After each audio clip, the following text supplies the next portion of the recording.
But anyway, all of the theologians and apologists in the world of Christendom for many centuries believed that Moses was the primary author of the Pentateuch. The Pentateuch in general, that's the Torah, the first 5 books of the Bible, and the book of Deuteronomy in particular. After all, Mosaic authorship for this book is affirmed in many texts in the Old Testament itself as well as in the New. Jesus himself believed that Moses was the author. The Apostle Paul believed that Moses was the author of the book of Deuteronomy. And so therefore, because the book of Deuteronomy says Moses was the author, I believe he was the author as well, meaning he was the primary author. That doesn't mean that nobody else contributed to it. I do think that Joshua perhaps contributed to it. Maybe some scribes under the employ of Moses and Joshua contributed to it, meaning simply by organizing the material, putting it together, because it's actually based on 3 different speeches that Moses gave at the end of his life. So this is after all they went through at the Exodus, after this wilderness sojourning, and now Moses is right at the end of his life, and he gives these 3 speeches, and so these 3 speeches were combined, and you have the book of Deuteronomy. But when rationalistic biblical criticism came on the scene, the idea that Deuteronomy was composed at a much later time became popular. So many people, you go to many cemetery schools or seminaries today, and you will find that view being put forward. In fact, among some evangelicals, you'll even find it. People think that the book of Deuteronomy and the Pentateuch in general was written by later authors, people way on out in history, long after Moses. In fact, some people even question that there was such a person named Moses who ever existed. You find that in seminaries. That's a sad situation there, because after a while you have to think, okay, by what authority do we have any knowledge of God's truth? By what authority? Is there no authority at all? If you dismantle the scriptures and cast them out and say, well, there was no real Moses, the Exodus didn't really happen, all these miracles described in Scripture didn't happen, then you come on to the New Testament, guess what? Miracles there didn't happen either. Jesus didn't rise from the dead. So you come to that, and unfortunately you see that in the world of Christendom today. That's where they've gotten to. Not all Christendom, but there's a major segment of it they are at that point, that level of rejection of biblical authority. I believe that Moses was the author. I'd like to go back to Deuteronomy chapter 34, just read a little bit of that. Deuteronomy chapter 34, to see what it says there. And beginning in verse 7, says, Moses was 120 years old when he died. So this is right at the end of the book. And of course, obviously, Moses didn't write about his own death. I do think there may be a clue in the text as to who did, though. His eye was undimmed and his vigor unabated, and the people of Israel wept for Moses in the plains of Moab 30 days. Then the days of weeping and mourning for Moses were ended. And Joshua, the son of Nun, there's your little clue right there, was full of the spirit of wisdom, for Moses had laid his hands on him. So Moses appointed a successor. He passes the mantle. And guess who then would have the documents that Moses had possession of? It would obviously be Joshua, or at least he would be in control of them. So I would suggest that it was Joshua, perhaps Joshua, most likely Joshua, who wrote of Moses' death and added that to the text itself. So the people of Israel obeyed him and did as the Lord had commanded Moses.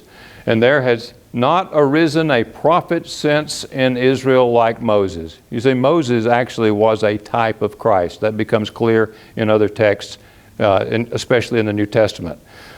Whom the Lord knew face to face. He had a special relationship with God. No other prophet ever had that.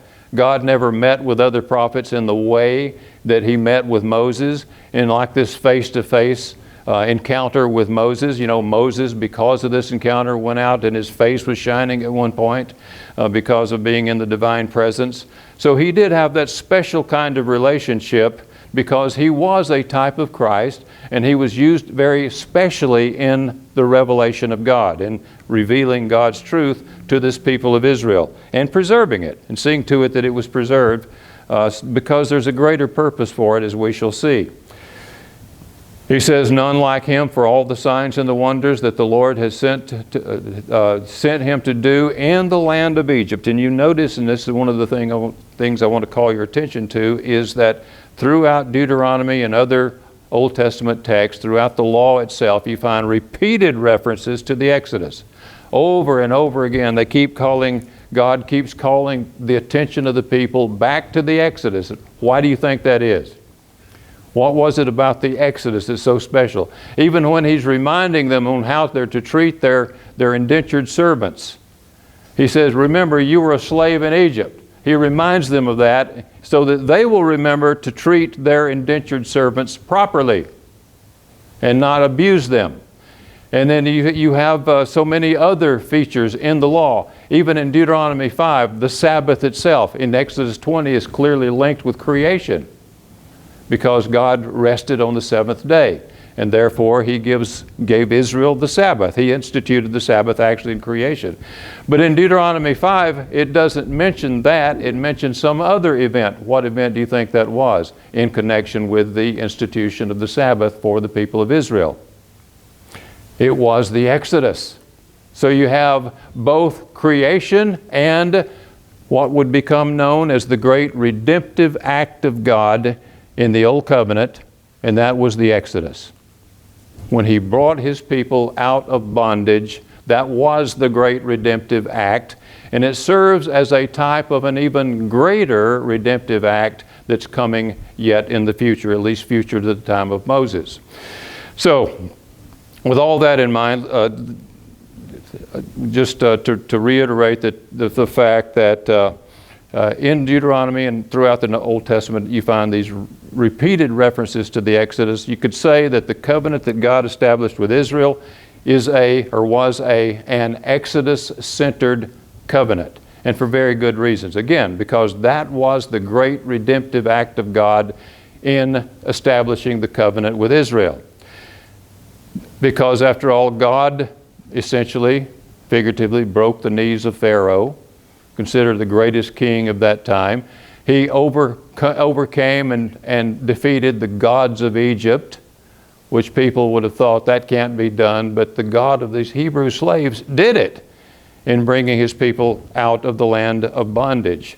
And so this was a very important event, and it is central to the message of the covenant. Chapter 34 then is an addendum and was probably added by Joshua, Moses' successor.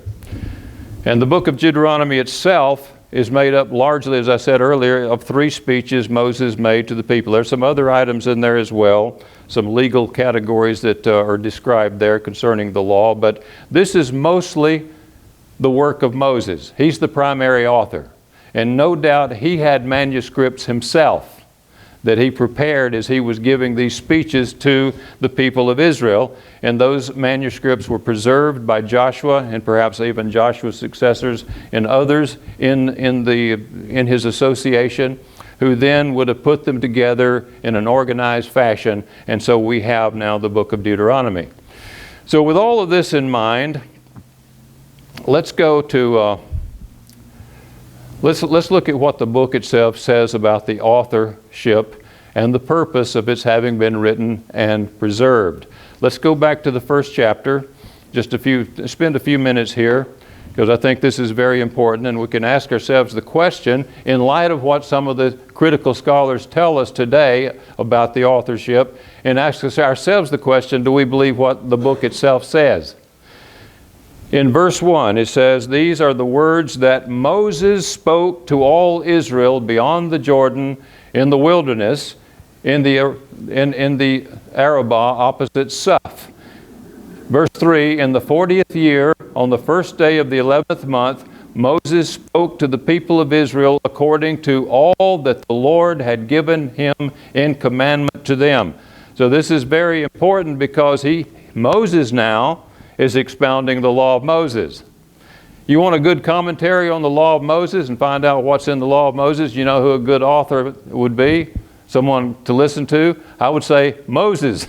It's a pretty good one. Someone to listen to. If he's going to expound the law of Moses, then Moses is the guy to listen to. He is the agent God used in revealing the law to Israel. So you might say the book of Deuteronomy is Moses' own commentary on application of the law of Moses, as it has been called. Verse 5, beyond the Jordan in the land of Moab, Moses undertook to explain this law, saying, the Lord our God said to us in Horeb, you have stayed long enough at this mountain. Turn and take your journey and go to the hill country of the Amorites and to all their neighbors in the Arabah. Verse 8, see, I have set before you I've set the land before you. Go in and take possession of the land that the Lord swore to your fathers, to Abraham, to Isaac, and Jacob, to give to them and to their offspring after them. Now something happened along the way, didn't it? You remember when they got there, they sent the spies into the land. The spies, and Moses tells about that in the retelling of the story in the book of Deuteronomy. He adds some details that's not found elsewhere. But in retelling the story and telling us, the reader, what happened, well, they went in and they saw some really big old guys in there. You know, like somebody, if you lived in a group, among a group of people, and the tallest man you ever saw was about 5'5", and you would think about walking into a place where it looks like the same thing you would see in a locker room full of NFL players. You know, big men, big warrior types. So they were afraid, obviously. They were scared to death of these people. We can't come in here and take their land. They're going to whoop us up really bad. That was the idea there. So they were afraid. Now keep in mind who these people were, who the people of Israel were. This is still in the Exodus generation. These are the same people who had lived in Egypt, or the people who saw those miracles take place in Egypt, saw the plagues befalling Egypt, saw the death of the firstborn, or were aware of it, had the blood of the lamb on their doorposts and lintels of their homes, and people who saw the waters part as they went across as on dry land and saw it close up behind them when the Egyptians started through in pursuit of them. These are people who saw all of that. And they saw the miracles in the wilderness. They saw the miracle of the manna. The water, they were complaining about water. We're going to get out here and die of thirst. After all, this is a desert. And the water comes out of the rock when Moses struck it. They saw all of these things.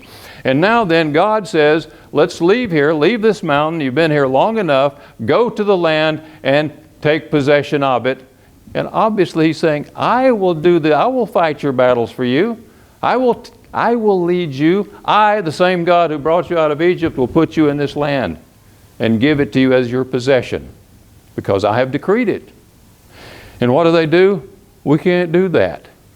And we're told, Moses tells the story about how God was angry with them, and because of that, he says, the only people among you, this evil generation, the only ones that will go into this land will be Joshua and Caleb.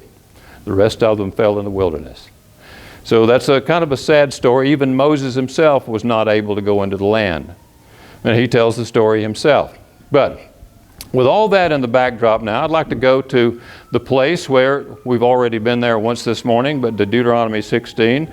And this is where Moses tells us about, and I do believe the author is Moses. I've heard people claim that Moses didn't actually write this, that this is the work of somebody like Ezra, or maybe that it emerged out of the period of Josiah or one of the kings much later than the time of Moses, because of the language that's used. It's talking about the Passover as a sanctuary-centered sacrifice. And they say Moses wouldn't have done that. Well, Moses did that. We saw the sermon last time, we saw that actually the sanctuary-centered Passover sacrifice was instituted in the time of Moses. And you remember the second Passover when that was instituted in the book of Numbers? We looked at it last time. We see very clearly that was a sanctuary-centered sacrifice. It wasn't to be carried on like it happened in Egypt, where each individual home offered the sacrifice. No, this was brought to the sanctuary. But anyway, enough of that. Let's just take a look at what it says in Deuteronomy chapter 16. I think we find some things here that are instructive and helpful because, again, this is, I believe, Moses himself telling us about the institution of the Passover and the days of unleavened bread, what it meant to them, and by implication, by extension, what it should mean to us. Deuteronomy 16 verse 1 says, "Observe the month of Abib and keep the Passover to the Lord your God, for in the month of Abib the Lord your God brought you out of Egypt," and this is interesting, "by night." By night. Now what does that mean? Believe it or not, that expression has generated a little bit of controversy here and there. Brought them out by night. And some say, well, what do you mean? Well, when death passed through the land and the firstborn was struck dead, remember it was Pharaoh in the middle of the night sent to Moses and Aaron, and he let the people go. He informed them that he was releasing them from bondage. Okay, but some people say, yeah, but they didn't start out that night because God had told them not to leave their homes before daybreak. So they couldn't have left by night. Had to be the next night. Okay, well, I guess God couldn't have changed the rules. But anyway, once the death had passed through the land, and that was all past now. But nevertheless, let's just assume that to be the case. But does it mean literally that he literally brought them out of Egypt in one night, that night, or the next night? Or does it mean simply that when he says God brought you out of Egypt by night, that means that he caused Pharaoh, because of his actions in Egypt, to issue the decree that would result in their departure. So he, proleptically speaking, brought them out that night, though they hadn't started walking yet. They would very soon now. That's a possibility. But there's another possibility if we must take this in the fullest literal sense. That is, he actually brought them out of Egypt by night. There is a place where we're told that he brought them out of Egypt by night, quite literally. Remember, Egypt was made up of Pharaoh and his people. There was a little narrow strip of land that's technically called Egypt, and outside of that, I suppose you could say you were outside of Egypt, but Egypt controlled those lands all around there. So when Israel had come up to the Red Sea, and Pharaoh's armies then decided to pursue, or Pharaoh decided that his armies would pursue them and destroy them because, well, we got them trapped now, got them up against the sea. They were still in Egypt technically because Egypt was breathing down their necks, wasn't it? in the person of Pharaoh and through the army, Pharaoh's army. So they were still in Egypt, very much subject to, if not for God, was subject to the Egyptian power that was pursuing them. So, you know the story. We're told that an east wind blew upon the sea all night, and that they passed through as on dry ground. So when did they do it? When did they leave one side and arrive at the other side? When did they leave Egypt, or the territory controlled by the Egyptians, and then pass over into the wilderness? It was by night, wasn't it? So you can take that in a very literal sense and understand this to mean that that was the very night that God brought them out. The night, and it was in the month of Abib. That's why he says, observe the month of Abib and keep the Passover to the Lord your God. Now there's something else that comes up here that I think is quite interesting, and that is the expression, keep the Passover.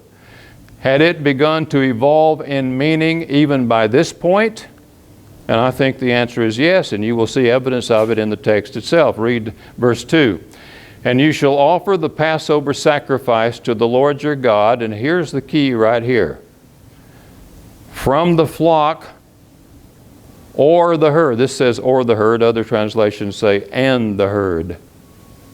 From the flock and the herd. Do you see a problem with that?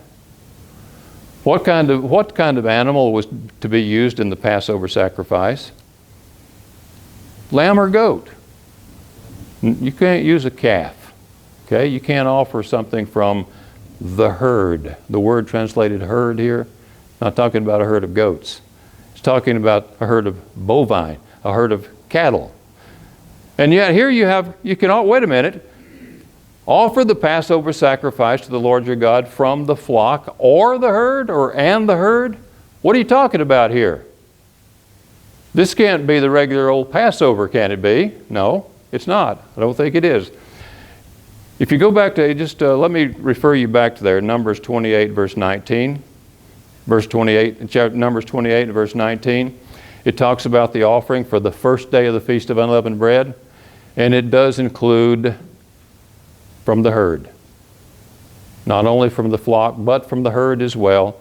And also there was a sin offering, a goat of sin offering to be offered that day, and a ram offering, and all kinds of other offerings that went with it. A whole lot of offering going on the first day of Unleavened Bread. So when it says from the flock or the herd, it seems to be referring to the offerings of the first day of the Feast of Unleavened Bread, which was the 15th, and not the day in which the Passover sacrifice was offered, which was to be later on the 14th, late in the 14th. And he says, at the place that the Lord your God will choose to make his name dwell there. The next verse, verse 3, you shall eat no leavened bread. Now notice this, with it. With what? With the sacrifice. You shall eat no leavened bread with it. And then he says this, 7 days you shall eat it with unleavened bread, the bread of affliction. What do you mean? Still talking about the Passover sacrifice? Well, yeah, that's what it says. Verse 2, you shall offer the Passover sacrifice to the Lord your God from the flock or the herd at the place that the Lord shall choose. You shall eat no leavened bread with it, with the sacrifice.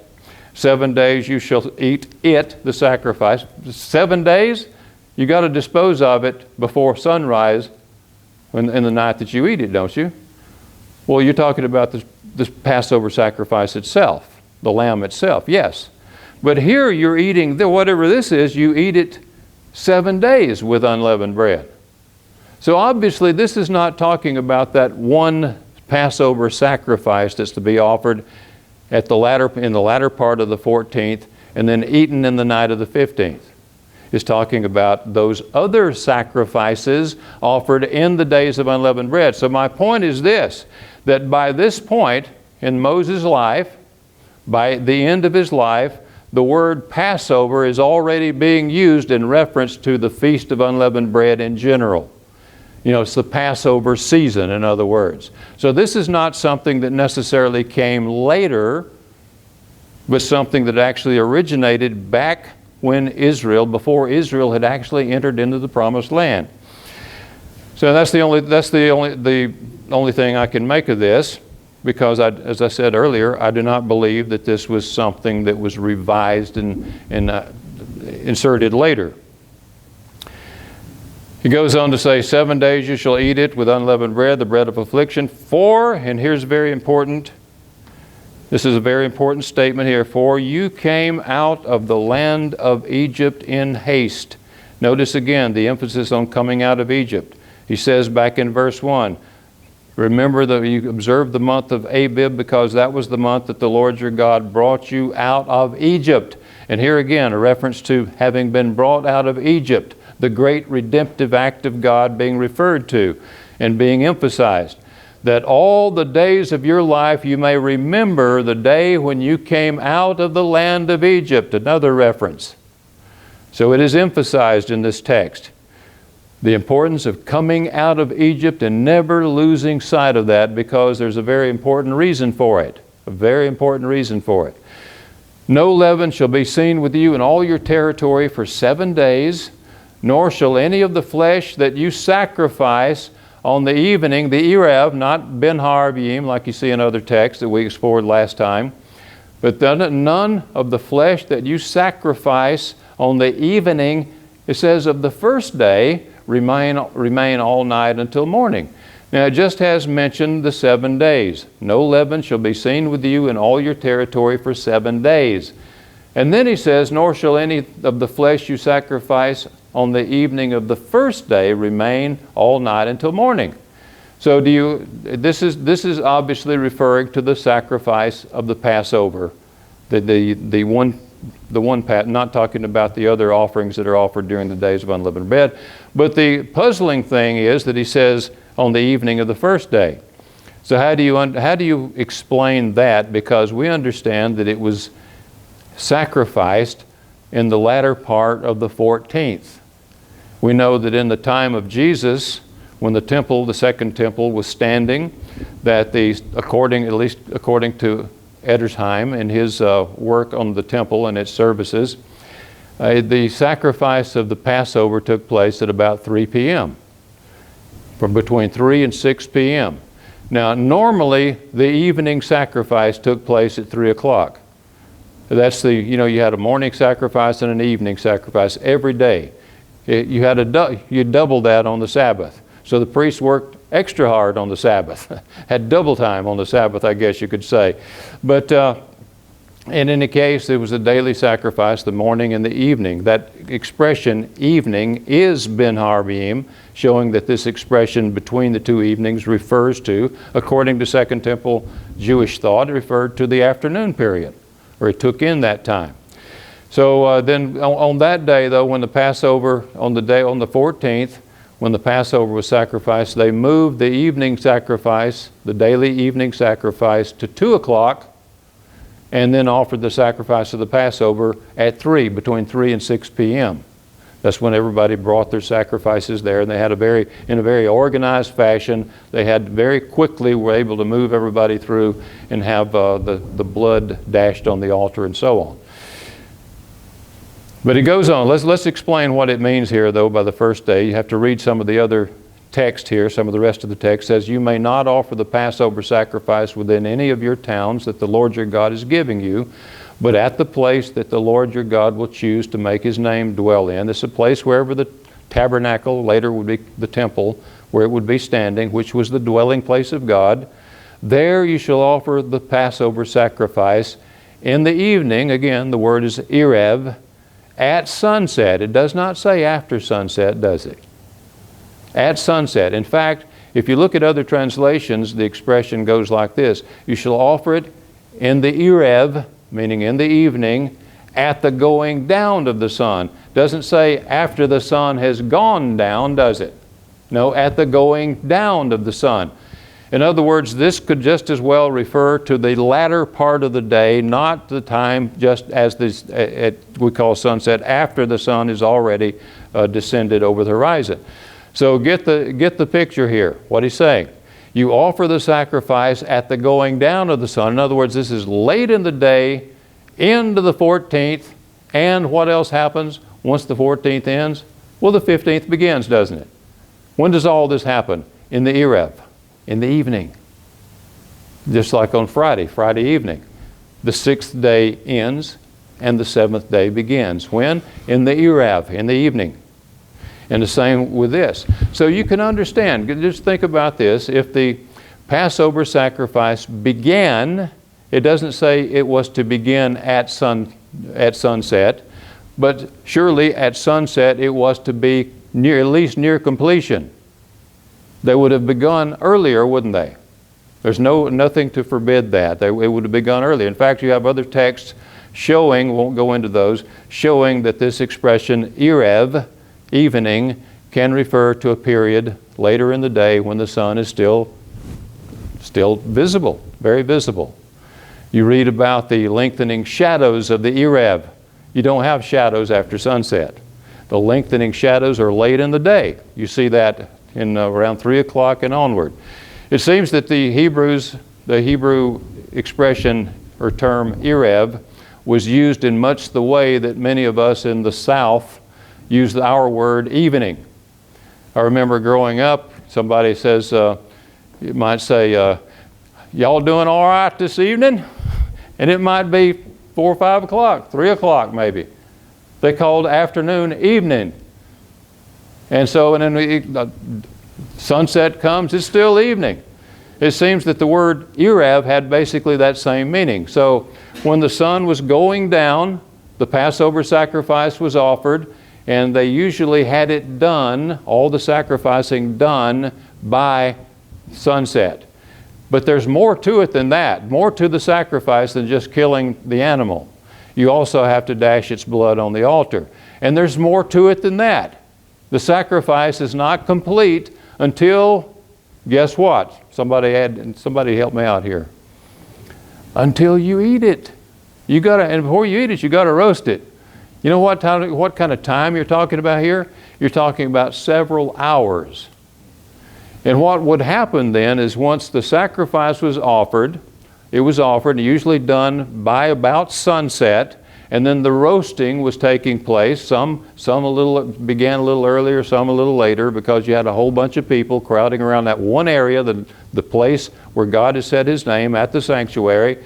And there they are with their lamb, and they stayed in the area. They stayed in that area, and they roasted their animals there, which is took several hours, and they ate it then. Guess when they ate it normally? Right about midnight. Some would have been a little bit later than that. And he addresses that. I want you to notice what he says as we continue on here.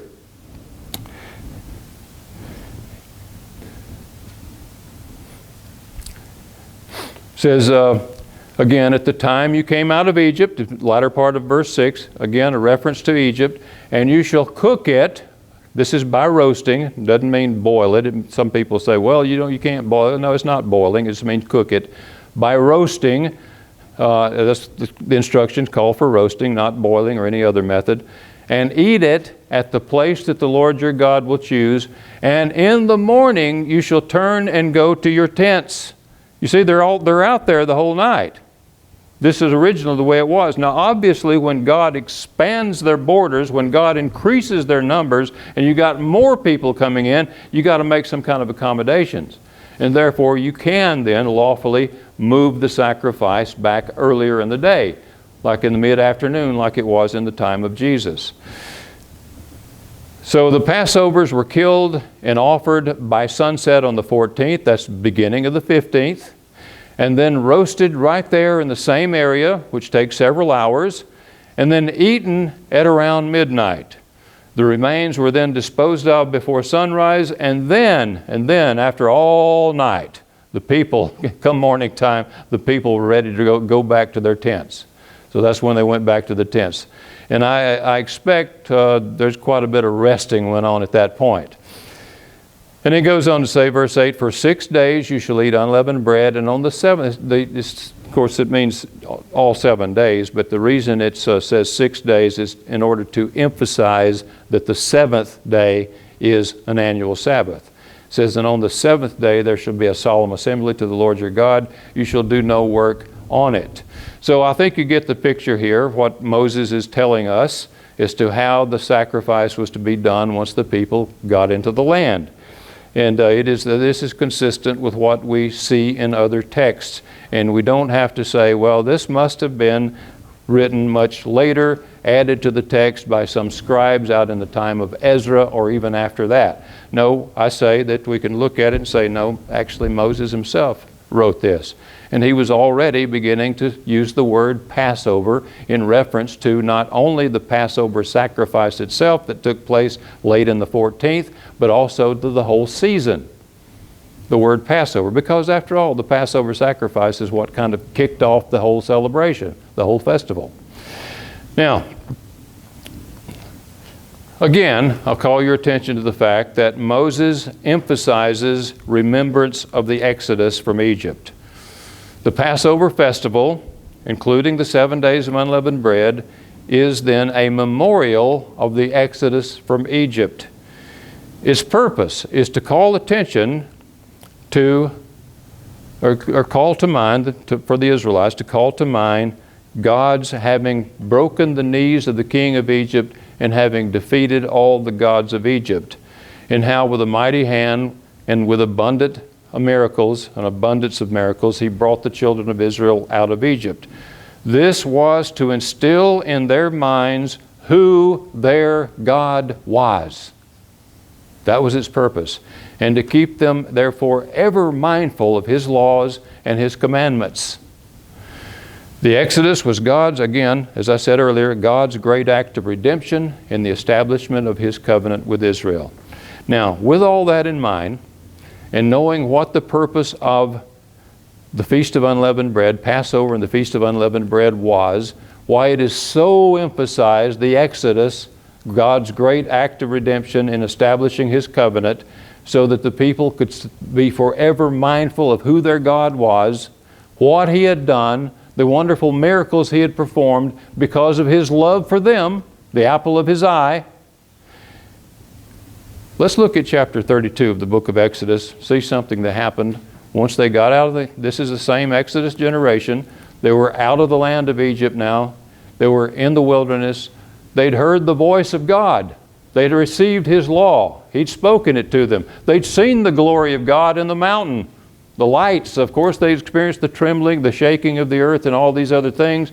And they were frightened, they were terrified, and yet they knew this was the same God who worked those miracles in Egypt, who brought them out with a high hand, a mighty hand, who parted the sea, who brought them into the wilderness, and now has given them His law. Look at chapter 32 of the book of Exodus. See something that's, to me, is quite incredible. Quite incredible. Exodus chapter 32. It says, when the people, keep in mind that Moses now had gone back into the mountain. So this is the one guy who could come into the presence of God in this special way. So he was back in the mountain, in the presence of God, and he's receiving the tablets of stone. He's been there now nearly 40 days. Nearly 40 days. He's about ready to return, and you could imagine, just think about it, what this should have been. This should have been a time of great celebration, because here comes Moses, God's agent, with the tablets of stone. I don't know if that's the way he carried them. That's the way I think Charlton Heston carries them. But anyway, with the tablets of stone, with God's law, and this should have been a time of such rejoicing, because Moses has been in the presence of God, and God is with them. He's their God. He's their deliverer. And yet, that's not what they did, is it? You already know the story. Let's read some of it anyway. When the people saw that Moses delayed to come down from the mountain, the people gathered themselves together to Aaron and said to him, "Up, make us gods who shall go before us. As for this Moses, the man who brought us up out of the land of Egypt, we do not know what has become of him." So Aaron said to them, "Take off the rings of gold that are in your ears of your wives and your sons and your daughters, and bring them to me." So all the people took off the rings of gold that were in their ears and brought them to Aaron. And he received the gold from their hand and fashioned it with a graving tool and made a golden calf. And they said, "These are your gods, O Israel, who brought you up out of the land of Egypt." Where do you think they got an idea like that? Really, where do you think an idea like that could have come from? Well, let's read on. It said, when Aaron saw it, he built an altar before it. And Aaron made proclamation and said, "Tomorrow shall be a feast to Yahweh." Wait a minute. I thought these were their gods. You see what's going on here? They're adopting, they created these idols, and they're attaching the name of Yahweh to them. And they rose up early the next day and offered burnt offerings and brought peace offerings. And the people sat down to eat and drink and rose up to play. And the Lord said to Moses, "Go down, for your people," they're your people, "Go down, for your people whom you brought up out of the land of Egypt have corrupted themselves. They have turned aside quickly out of the way that I commanded them. They have made for themselves a golden calf and have worshipped it and sacrificed to it and said, 'These are your gods, O Israel, who brought you up out of the land of Egypt.'" Again, I ask you the question, where in the world do you think they got an idea like that? And how could that be? Even Aaron himself was involved in this. Maybe out of fear, I don't know. But here he was involved. He's the one that said, give me all your gold and I'll melt it down, I'll make you gods. But here they are doing this very thing. And the Lord said to Moses, "I have seen this people, and behold, it is a stiff-necked people. Now, therefore, let me alone." This means that God anticipated a response from Moses. He knew what Moses was going to do because he knew the heart of Moses. He says, "Let me alone, leave me alone, stand back, get on over there someplace, and let me do what I'm going to do. Don't interfere. That my wrath may burn hot against them, that I may consume them, in order that I may make a great nation of you. I'll take your descendants, Moses. I'll start over again with you. But Moses implored the Lord his God and said, O Lord, why does your wrath burn hot against your people, whom you have brought up out of the land of Egypt with great power and with a mighty hand? Why should the Egyptians say, with evil intent did he bring them out, to kill them in the mountains and to consume them from the face of the earth? You know, you got to have a lot of guts to talk to God like that, as if he hadn't already thought of that. But he's just kind of bringing those things up because this is what's on Moses' mind, and he's very worried over this. You know, here you can see Moses willing to offer himself for the lives of the people. Do you see the type of Christ in that? Yeah, you do. Yeah, you do, don't you?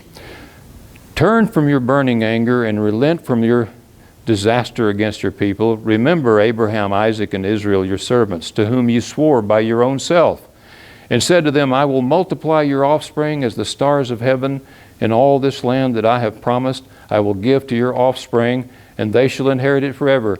And the Lord relented from the disaster that he had spoken of bringing on his people. And then Moses went on down the mountain. Of course, he was very angry with them as well. He broke the tablets of stone, you know the story there. But in any case, again, I ask the question, where in the world do you think they got an idea like that? After having seen all the works of God from Egypt, now then all the way out to Sinai, having seen the glory of God, having heard the voice of God, and now they make an idol and they bow down to it, and they play and do all the other things that people who worship idols do. Where do you think they got the idea? I think you know. They got it while they were in Egypt.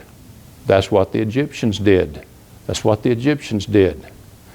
So they learned that in Egypt, and of course the Egyptians believed, all pagans do believe, that the gods that they worship, the idols that they worship, represent real gods. And you know what? They do. They represent spirits, as Paul tells us.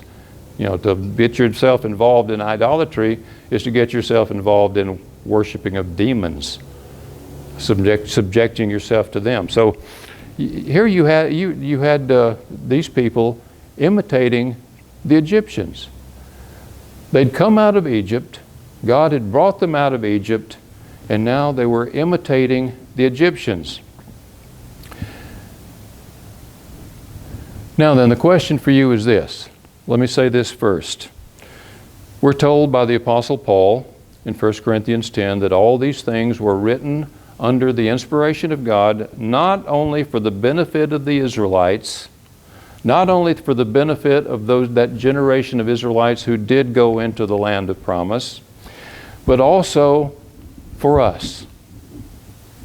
They're written for our admonition, for our instruction, for those, in other words, for those who came out of spiritual Egypt to enter into covenant relationship with God through the agency of a new Moses, that new Moses being Jesus Christ.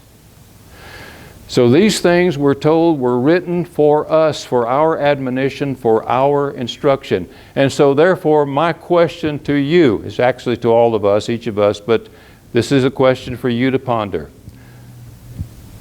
You came out of Egypt, spiritual Egypt, but how much of Egypt have you brought with you? Question for you to ponder, to think about, because do you think you can live in this world, be enculturated in this society or any of the societies in the world today, and not be influenced in some measure by them? I don't think we can be. So how much of Egypt did you bring with you when you came out of spiritual Egypt? In other words, you have come out of the world. We still live in the world, of course, but we've come out of the world, spiritually speaking. And the question is, how much of the world have we brought with us? Something to think about in these days of unleavened bread. Turn with me to 2 Corinthians chapter 6. The Apostle Paul gives us quite a bit to think about here. 2 Corinthians chapter 6. I don't need to remind you of all the things going on in the world today. We're at a state, a place in history that's, in my mind, it's so bizarre what is being advocated today in the world in which we live. It's beyond just ordinary sinfulness. It's a step beyond that. It's gone over into perversity that's being advocated and presented as normal and natural and wholesome and healthy and good and right. And everybody who opposes it, everybody who's concerned about it, must be some kind of Bible-thumping fundamentalist, and you need to put some controls on those people. So I maintain there is a concerted effort being made today to indoctrinate us, and of course the children especially, into a new way, a different way of thinking, one that abandons what some would call the old morality, what I would say is biblical ethics and morality, in favor of this new way of thinking. 1 Corinthians chapter 6, I think, is very important in this regard. Paul says in verse 14, "Do not be unequally yoked with unbelievers, for what partnership has righteousness with lawlessness?" Now, what is he talking about being unequally yoked? Automatically people think of marriage. You don't want to, if you're a believer, you don't want to be yoked in marriage to an idolater, do you? You don't want to be yoked in marriage to someone practicing witchcraft if you're a believer. That's one way in which you're unevenly yoked together. Of course, you know what he's referring to. We mentioned it in a recent sermon, Deuteronomy 22, verse 10, the yoking of the donkey and the oxen together in the field. And he's referring to that because the principle underlying that's the message, somewhat parabolic, is that we're not to be unevenly yoked with unbelievers. And for Israel, they were not to be unevenly yoked with the idolaters of the nations around them. Now, if they repented of their idolatry and embraced the God of Israel, that's a different thing. That's not unevenly yoked. But unevenly yoked is when you are yoked, in some way, yoke yourself to or enter a relationship where you are now your freedom to worship God as you understand how He ought to be worshiped according to His Word is now being somehow controlled. That is being unevenly yoked. Doesn't matter what kind of relationship it is, whether marriage or something else. That's what it means to be unevenly yoked with unbelievers. He says, "For what partnership has righteousness with lawlessness? Or what fellowship has light with darkness? What accord has Christ with Belial? Or what portion does a believer share with an unbeliever? What arrangement has the temple of God with idols? For we are the temple of the living God. As God said," and he's quoting from Leviticus 26, verse 12, "I will make my dwelling among them and walk among them, and I will be their God, and they shall be my people. Therefore go out from their midst, and be separate from them, says the Lord." That's what he said to Israel. And that's what he said. And Paul uses it, and he applies it to the church. It's no less true for us than it was for ancient Israel. Come out from among them and be separate from them. It doesn't mean that you don't love the people around you in the world. It doesn't mean that you separate for the wrong reasons. It means you do not embrace their practices when those practices go contrary to the Word of God. And again, believe me, there are influences out there that would lead you down the path of destruction, lead you into those practices, and would have your children embrace them. So those of you who have children have a monumental task to counter that kind of influence. And then he quotes from Isaiah 52:11. He says, "Therefore go out from the midst of them, be separate of them, says the Lord, and touch no unclean thing. Then I will welcome you, and I will be a father to you, and you shall be sons and daughters to me, says the Lord Almighty." So here we're told very clearly, you see Paul applying these Old Testament texts concerning Israel, and they're not being yoked with unbelievers. They're not embracing the ways of the heathen nations, the idolatry and so forth. And he's applying this to the New Testament church. And that's not the only place he does it. He does it elsewhere as well. In 1 Corinthians chapter 10, for example. I'm not going to go there today because I'll probably touch on that one on the last day. Now then, one other scripture I want to turn to is in Revelation chapter 18. Revelation chapter 18. Give you a little context here. In chapter 17, we read about the 7 bowls of God's wrath. This is right down to the end now, when the final wrath of God, expressed in these 7 ways, described as 7 bowls of wrath being poured out. And the object, this is chapter 16, to chapter 17, this leads to, in chapter 17, the description of a beast and a woman riding the beast. And the woman is described as a great prostitute, and she has some kind of great power, some kind of influence in the world, and she is in somehow, at least temporarily, in collusion with the beast, which would be a governmental power. And so she is influencing the beast. Of course, later the beast turns on her and devours her. This is part of the wrath of God that's to be brought upon her. But what this woman represents, I mean, we could get into all kinds of theories that different people have about it. Some say, well, this is the papacy of the Roman Catholic Church. Others say, no, this was Jerusalem. Is it Rome? Is it Jerusalem? The debate goes on. What I will say simply is this represents a worldly system, an antichrist system, a system very contrary to the truth of God, the Word of God, and the people of God, because you see that this woman, described as a great prostitute, is drunk on the blood of the martyrs. So that tells you where she stands in relationship to the people of God. And we read this in chapter 18. Let's read the first few verses. It says, after this, I saw another angel coming down from heaven, having great authority, and the earth was made bright with his glory. And he called out with a mighty voice, fallen, fallen is Babylon the Great. This is that great prostitute. She's called Babylon the Great. And he's announcing her demise, her fate.